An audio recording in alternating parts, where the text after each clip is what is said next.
So what they're asking for in this one is the reactions at all three of the pins, two of them external supports and one of them internal. That is the radius of the pulley. Yeah, the geometry of this one's a little bit tricky, so I'll try to make sure I illustrate that in the pictures of what's being measured. Right, so basic things we're given. The mass of the cylinder is 80 kilograms.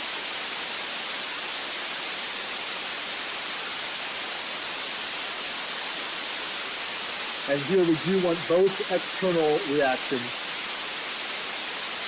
A and B, and internal reaction X. So they all are pins, so we'll get 6 total reaction forces to be separated into X and Y components.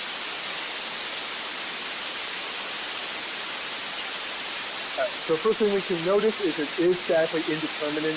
External supports A and B are both pins, so we would have 4 unknown forces if we do the external picture. But as I will always present these, I wouldn't draw the external picture anyway. I'm going to jump right to separating it out into its kind of components and analyzing it that way. So where should we start in analyzing this structure? We need a free body diagram. The order doesn't really matter, but we usually like to go from the easiest to the more complicated. So what can we draw as one of our free body diagrams we're going to need to solve?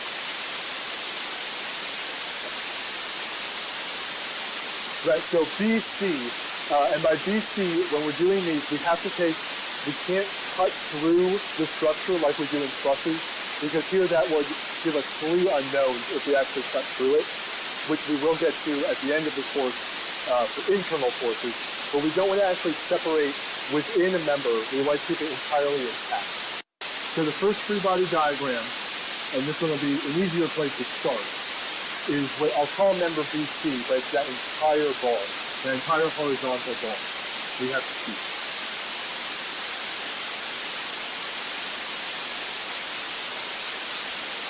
So between B and C is 1 meter, and then it's 0.7 meters to what I'll designate point E.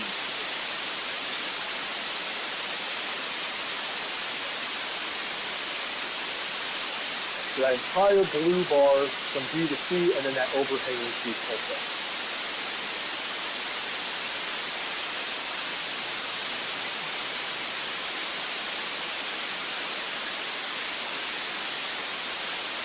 So that's the member we're choosing. So what are the forces and couples that can act on this? All the dimensions are down, and then this is point P and point C. So what acts on the bar? Right, so that external support at B, which is a pin, which we've been modeling as before, Bx and By.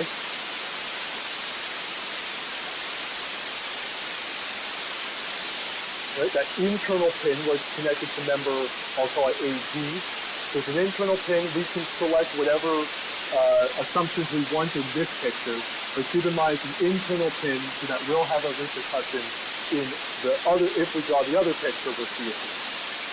So I can assume right and up, which usually on the first picture I do just out of habit. Right, so we'll kind of take it into 2 steps. At E, we have the rope that's in turn connected to that the cylinder. So there's going to be a force from the rope pulling up here, because ropes can only be in tension. And then the other part of what you said, we know its value because it's connected to the cylinder. And for problems in static equilibrium, the tension in the rope is constant, and since the rope is attached to the cylinder at the other end, that means that the weight force is equal to the tension in that rope. So this is going to have a value of the weight of the cylinder, which is the 80 kilograms times 9.81 gravity. So the weight or the tension force is going to be 785 newtons. Again, free body diagrams, we never put mass in. We can only have forces or couples. So 8 kilograms times the weight times gravity will give us the weight of the cylinder, which in turn is the tension of the cable. Questions on the first free body diagram. So these are all the forces affecting bar BC. There are no couples acting on it. So we have 4 unknowns, Dx, Dx, Dy, Cy. So because I'm counting more than 3, I'm going to choose to draw another picture before getting to the equation step. But if you wanted to write the equations from this now, that would also be perfectly fine. If I had 3 or fewer unknowns, I'll probably go to the equation step and then come back to draw more pictures. So notice in this picture, A is not pictured at all. So definitely we need one more free-body diagram, even if we could solve for all the unknowns in this picture. Because A is not here, and we need something that has A in it.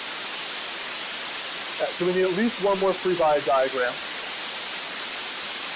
This is where we have some options of what we want to do, and this is one of the trickier parts. It's not necessarily as obvious now what are our objects of interest that we should be choosing, like they were in chapter 5, where it was pretty obvious that the thing that was colored green, that entire thing was our object. So what would be one option of another free-body diagram we could draw?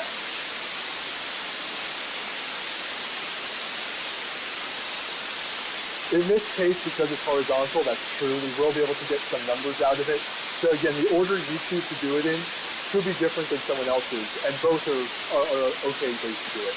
Out of habit, if I see 4, I usually just move on. But you're right, we will be able to get after 2 of the 4 unknowns because it's horizontal. Right, so in my case, in my notes, I went on to the next free-body diagram. So what's one option for what we could draw as a second free-body diagram? Okay, so I guess refine what you mean by AD a little bit more. What's the object you're choosing? Right, so the bar AD, the blue bar AD would be one option. And in that case, we're separating it from the pulley itself.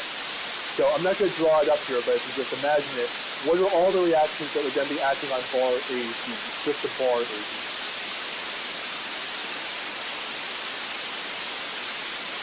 Right, so by removing the pulley, and this is a perfectly fine and will work, by removing the pulley from it, we have to model what the pulley was doing to that bar, in which case it's pinned to the bar AD, so we can model it as a dx and a dy.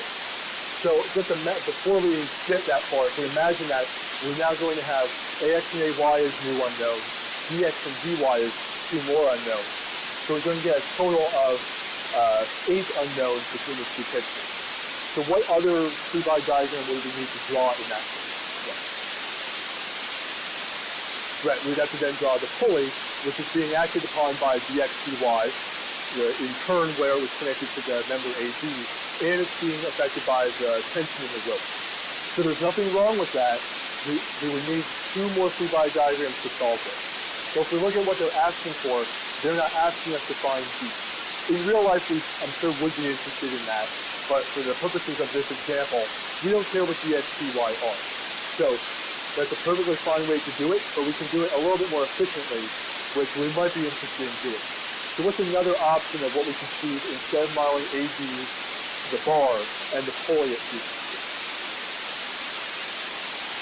Right, so instead of breaking it down into every subcomponent, we can group things together and keep them connected. So a more efficient way to do this one would be to keep the bar and the pulley as one object. So what this does is, because they're still connected, we can't see dx dy, because that's now an internal force in this picture. So my second object that I'm going to choose for the purpose of this demonstration is the bar and the pulley connected together. So by doing this, I've eliminated dx and dy from our visibility, so I'm reducing the total unknowns I'm introducing. Again, I want to reiterate, both keeping it together or separating it out are correct. You'll get the same answer.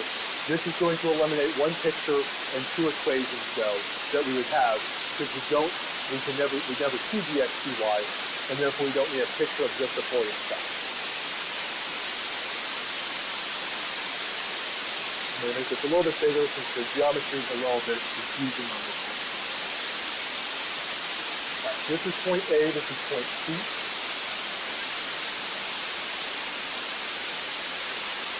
So this distance is going to be 0.5 meters. This is going to be 1 meter.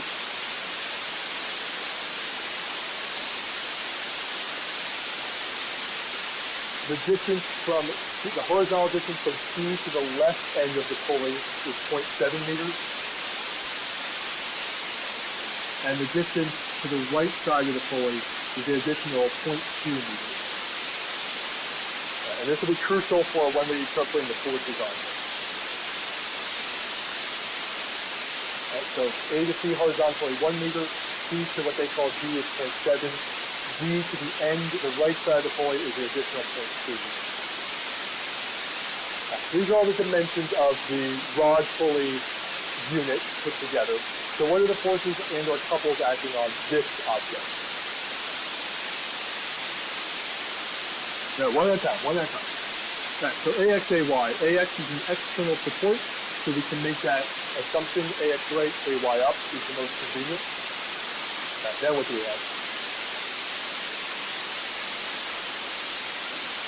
Exactly. A is an external support, so we didn't have to worry about our assumptions. We could do whatever we wanted. We've already made the assumption on C in the first picture, so we are obligated to draw it equal and opposite directions in this. We could have chosen CY down here and CX left here, but then we would have had the opposite obligation.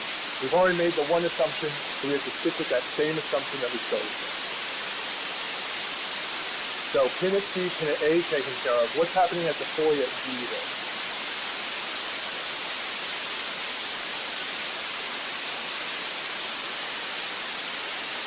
The half right.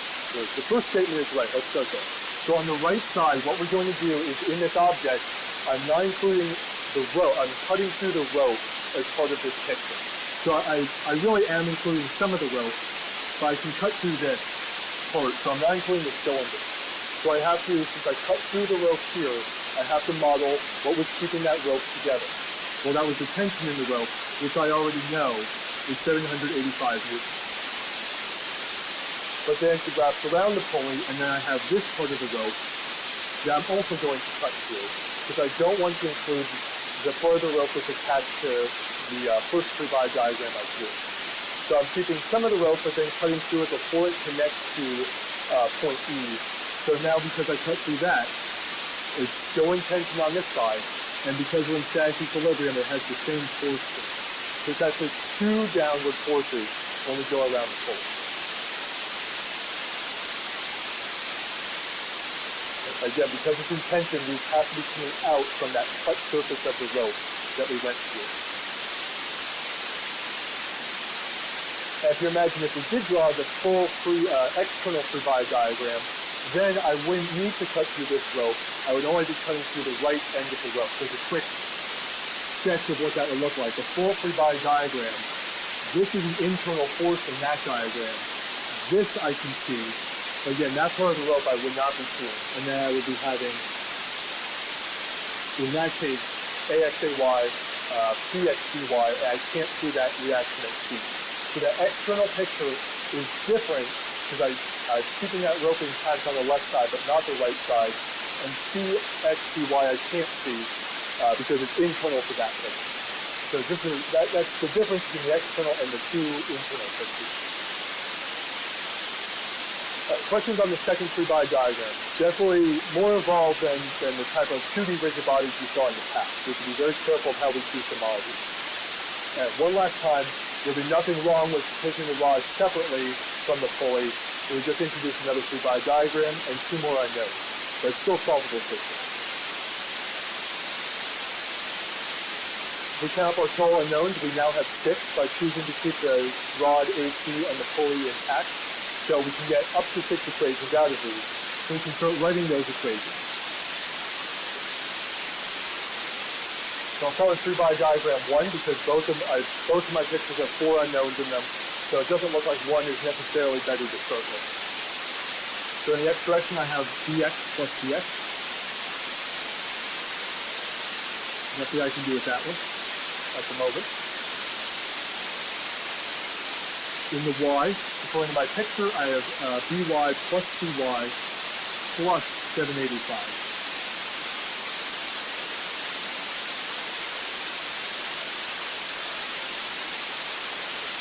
Four unknowns, 2 equations, so I can write my third equation, and this is where algebraically I can make my life a little bit easier. In picture 1, what makes the most sense to take the moment of that? So B does. So remember, the rule of thumb is first The first rule for frames and machines is take a point that's not in multiple pictures. So that makes C not probably the best choice. Then we go to our old rule from chapter 5, a pin is your best bet. So C is also a pin, but we're eliminating that. So D makes the most sense for picture number 1 to take a moment without this. We could take a moment without C, we could take a moment without E, but for solving this by hand, D is going to make the most sense. For the moment without B, we are going to have 1 times Cy, and that's going to be a positive moment around point B, plus 1.7 times 785. So that also is going to be a positive moment around point B, 1.7 meters away.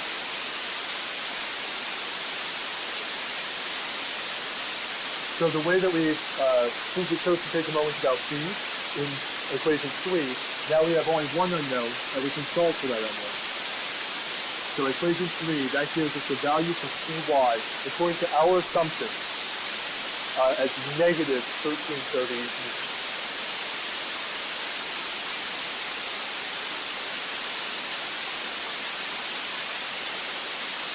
An internal force at Cy. This is again based on, in the first picture, I arbitrarily chose to draw it up. Based on that up, I get negative 1330. Had I arbitrarily chosen down, I would have gotten a positive 1330. The sign on this does not matter as long as I remember that whatever assumption I made here, I have to carry that assumption throughout. So up in this picture will mean down in this picture.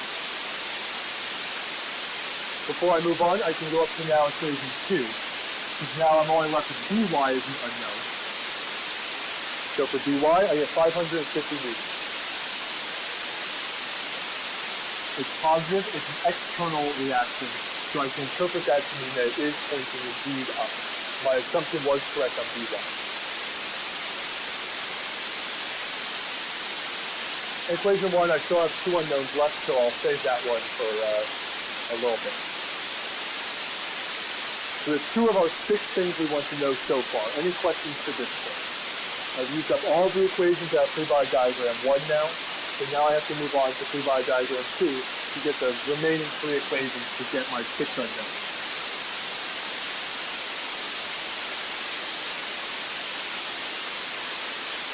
So in picture 2, according to the way I drew it, I have an AX minus a CX.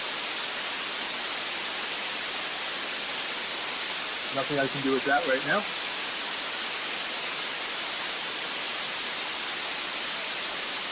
If I look in the y, I have an AY minus a CY in picture 2, minus 785, minus 785.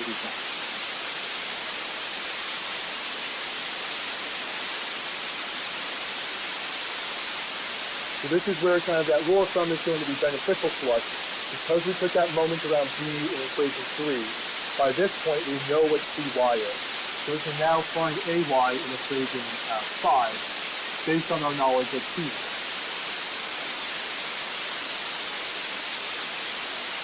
So from equation 4, we get AY is 236 newtons. That is positive, so assumption is also correct here. AY is pointing up. So we've used equation 2, we've used equation 3, and equation 5. 4 and 1 we can't do anything with now at the moment, but we have our last equation, sum of moments around a point in picture 2. So in picture 2, what point makes the most sense? A, again, C is in more than one picture, so A is kind of the de facto here, it's a thing, so let's take a moment about A.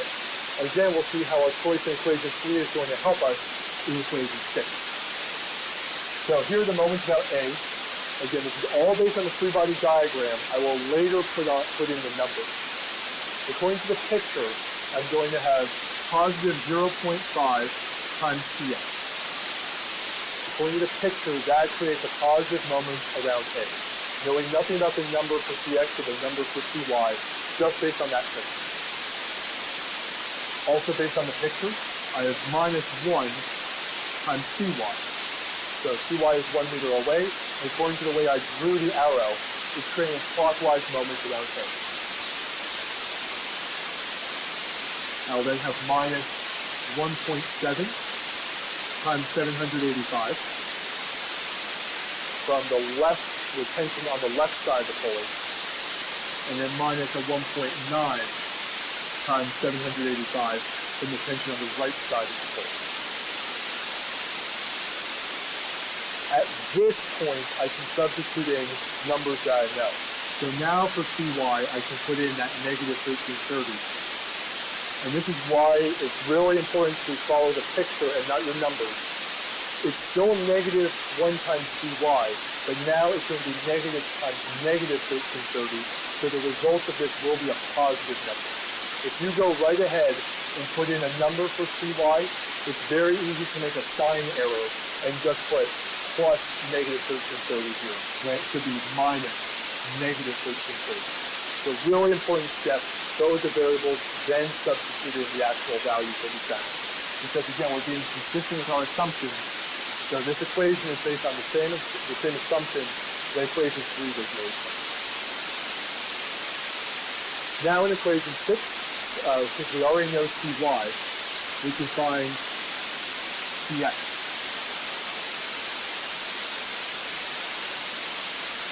So Cx, we're going to get 2,980 newtons.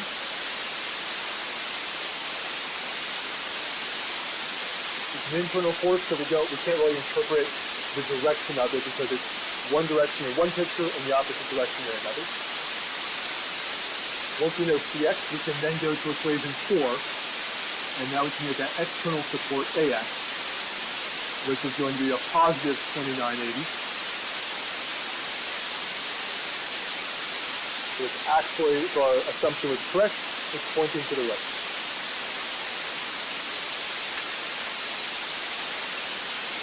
And finally, we can get Bx from equation 1 to be negative 2,980 newtons.